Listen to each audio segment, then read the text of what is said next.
বেশ কিছু বছর ধরে পশ্চিমবঙ্গের মানুষ এই যে দাদাগিরি গুন্ডামি দেখেছে না, সবাই তাতে ক্লান্ত, ক্ষুব্ধ। সূর্যপুরে যে ঘটনা ঘটেছে দুর্ভাগ্যজনক, এবং সরকার এবং পুলিশ তার যোগ্য ব্যবস্থা নিচ্ছেও। কিন্তু এই সুযোগটাকে কাজে লাগিয়ে যারা বিশৃঙ্খলা তৈরি করেছে, সম্পত্তি নষ্ট করেছে, অসামাজিক শক্তিকে কাজে লাগিয়েছে, তারাও সমান অপরাধী। সেজন্য তাদের বিরুদ্ধে ব্যবস্থা হবে, সেটা আমাদের মুখ্যমন্ত্রী বলেছিলেন এবং সে কাজ শুরু হয়েছে। আজ থেকে রাজ্যে গুন্ডা দমন আইন, যারা দাগি গুন্ডা এবং যারা ফ্রেশ নতুন করে গুন্ডামোর কথা ভাবছে তাদের প্রত্যেককে এক বাক্যে শাস্তি। গত বেশ কিছু বছর ধরে পশ্চিমবঙ্গের মানুষ এই যে দাদাগিরি গুন্ডামি দেখেছে না, সবাই তাতে ক্লান্ত, ক্ষুব্ধ। এদের হাত থেকে প্রথম মুক্তি চায়, আর বেশিরভাগ রাজনীতির সঙ্গে যুক্ত লোকগুলো এই গুন্ডামি করেছে। তাই আজকে আমাদেরকে নতুন করে আইন আনতে হয়েছে এবং কড়াকড়িভাবে এই আইনকে ইমপ্লিমেন্ট করা হবে। সেজন্য যারা এখনও হিরো ভাবছে নিজেকে, সাবধান হোক।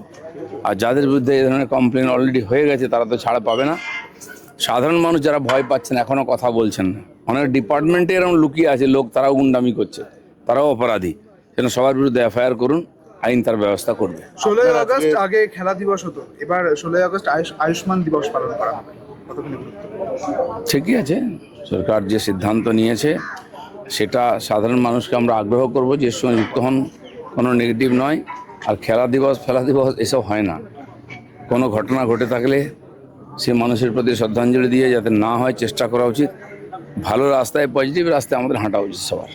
অনেক দলীয় কর্মী, নিচুতলার কর্মী, তাদের ক্ষোভ বিক্ষোভ, তাদের অভিমান, এটা সত্ত্বেও আজ আপনিও কয়েক ঘন্টার মধ্যে যাবেন বিধানসভায়, যেখানে আপনাদের নব মনোনীত রাজ্যসভার প্রার্থীরা তাদের প্রাথমিক একটা নির্বাচনের প্রথম পদক্ষেপ, যেটা সেখানে এরকম বেশ কিছু নাম রয়েছে যেগুলো নিয়ে এখনো পর্যন্ত দলের নিচু তলা থেকে মাঝারি তলা বিভিন্ন কর্মীদের একটা ক্ষোভ রয়েছে। দেখুন, সব ব্যাপারে সবার মতামত থাকতে পারে। আমাদের পার্টি গণতান্ত্রিক পার্টি, প্রত্যেকটি কর্মীর মতামত আছে আলাদা, আমরা স্বীকার করি। আর প্রতি 3 বছর অন্তর গণতান্ত্রিক নির্বাচন হয়, তার প্রশিক্ষণ চলছে। কিন্তু পার্টি বৃহত্তর ক্ষেত্রে চিন্তাভাবনা করে ডিসিশন নেয়।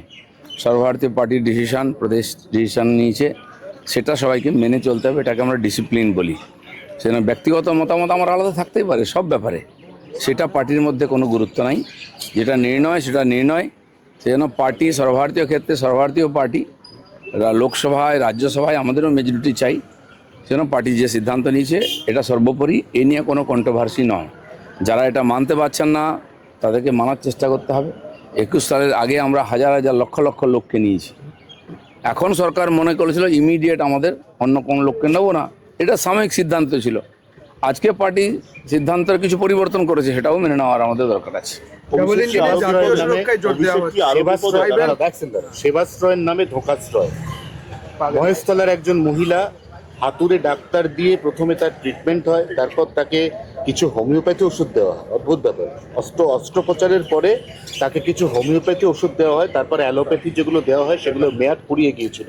মহিলার পা বাদ। এই যে ভেজালটা দেখুন, আমরা পশ্চিমবাংলায় ভেজাল আইপিএস দেখেছি, ভেজাল আইএএস দেখেছি, মন্ত্রী দেখেছি, শেষে ভেজাল ডাক্তার আগেও ধরা পড়েছে।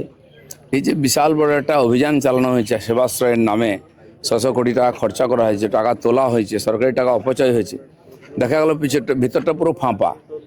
জুনিয়র ডাক্তার নাহলে ডাক্তারই নয়, এরকম লোককে দিয়ে ট্রিটমেন্ট করানো হয়েছে। বহু মানুষের জীবন সংকট হয়েছে খালি রাজনৈতিক স্বার্থে। যে মহিলার পা কাটা গেছে, আরও কিছু লোক আছেন যারা ক্ষতিগ্রস্ত, তারা কমপ্লেন করছেন। খুবই অপরাধজনক কাজ এটা। যারা এর সঙ্গে যুক্ত সবাইকে সাজা দেওয়া হবে। আর আমি বলছি, যারা ক্ষতিগ্রস্ত হয়েছেন তারা পুলিশে কমপ্লেন করুন, তার সমস্ত ব্যবস্থা হবে। দীর্ঘ কয়েক দশক পর এবার অবশেষে সেকেন্ডারি রানওয়ের কাজ শুরু হচ্ছে। এবার মসজিদ অবশ্যই দরকার। আমাদের কলকাতা এয়ারপোর্টের উপরে এত চাপ বেড়ে গেছে, একটা রানওয়ে দিয়ে কাজ হচ্ছে না, লেট হয়। আর একটা রানওয়ে আইডল পড়ে থাকতো অনেকদিন ধরে, খালি রাজনৈতিক কারণে কিছু লোককে বসিয়ে দেওয়া হয়েছে। নামাজ পড়া বা পূজা করা এয়ারপোর্টের মধ্যে সম্ভব নয়। আমরা ফুটপাথ খালি করছি, আমরা স্টেশনের প্ল্যাটফর্ম খালি করছি, এয়ারপোর্টও খালি হবে। আমার তো মনে হয় যারা ওখানে আছেন তারা ঠিকঠাক সহযোগিতা করুন, সরে যান বৃহত্তর স্বার্থে। ওইরকম একটা ওখানে থাকতে পারে না কনস্ট্রাকশন। আমার মনে হয় তারাও ব্যাপারটা বুঝেছেন, সরে গেছেন। এইভাবে আলোচনার মাধ্যমে সমস্যার সমাধান হবে এবং বাংলায় এগোবে। এবার ডবল ইঞ্জিন সরকারে অরুণাচল মডেলের মতো বাংলায়ও দেখা যাচ্ছে ভাইব্রেন্ট ভিলেজ তৈরি হচ্ছে মডেল। না, অলরেডি আগে থেকেই আছে এগুলো, সরকারি কেন্দ্র সরকারের প্রকল্প আছে। একদিন তো ভিলেজ কোথায়, শহরের লোক বঞ্চিত ছিল, তো এখন যেমন 30,000 কোটি টাকা জল জীবন মিশনের লুট হয়ে গেছে, কোথাও জল পৌঁছয়নি, কি হয়েছে কেউ জানে না। এগুলো ইনকোয়ারি হবে, সাধারণ গরিব মানুষের জন্য এই সুবিধাগুলো, আর এই ধরনের বিভিন্ন প্রকল্পের মাধ্যমে গ্রামের সাধারণ মানুষের কাছে আর সুবিধা পৌঁছে দেওয়ার জন্য কেন্দ্রীয় যোজনা আছে, তার লাভ আমরা নিচ্ছি। তৃণমূল ভবনে কে বসবে সেই নিয়ে দড়িটা ঋতব্রত শিবির বলছে যে আমাদের কাছে নোটিশ আছে, আর কালীঘাট বলছে যে ওদের ওটা নোটিশ না, ওটা অবজারভেশন, তো এখনো কিছু হয়নি। দেখুন, আইন কানুন তা আমাদের এতে কোনো ইন্টারেস্ট নেই। আমরা চাই তারা বিরোধী দল, বিরোধী হিসাবে বিধানসভায় আসুন, সরকারের কাজের আলোচনা করুন, সমালোচনা করুন, যাতে কাজ ঠিকঠাক হয়, সহযোগিতাও করুন। ঠিক মিউনিসিপ্যালিটি কর্পোরেশনগুলো তো তাই করুন, মানুষ ভোট দিয়েছে, পঞ্চায়েতেও আসুন, তারা নিজেদের দায়িত্ব পালন করুন। কোথাও তারা ক্ষমতায় আছেন, কোথায় বিরোধিতা আছেন। এতদিন সরকার চালালেন, এত কিছু করলেন, আজকে সহযোগিতা করবেন না, নিজেরা লড়াই করবেন, সেই জন্য তো লোকে ভোট দেয়নি।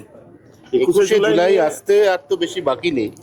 এখন এবারের 21শে জুলাই কোথায় হবে, কারা করবে, কারা আসল এবং কারা নকল, এটা এখনো পর্যন্ত রাজ্যবাসী বুঝতেই পারছে না। এ কেমন সার্কাস চলছে? দেখুন, একটা জিনিস তো বন্ধ হবে, 21 জুলাইয়ের ডিম ভাত বন্ধ হবে। কমপক্ষে যারা শহীদ তাদের শ্রদ্ধাঞ্জলি দেওয়া হোক, এবং এই যে গণ আন্দোলনের উপরে যে গুলি চালিয়েছে সেই সময়ের বামপন্থী সরকার অমানবিকভাবে, তার নিন্দা হওয়া উচিত।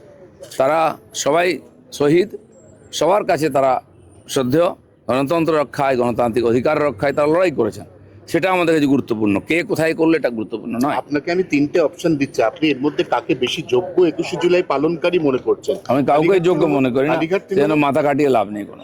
আমরা মনে করি যে সাধারণ সমাজ তাদের শ্রদ্ধাঞ্জলি দিক।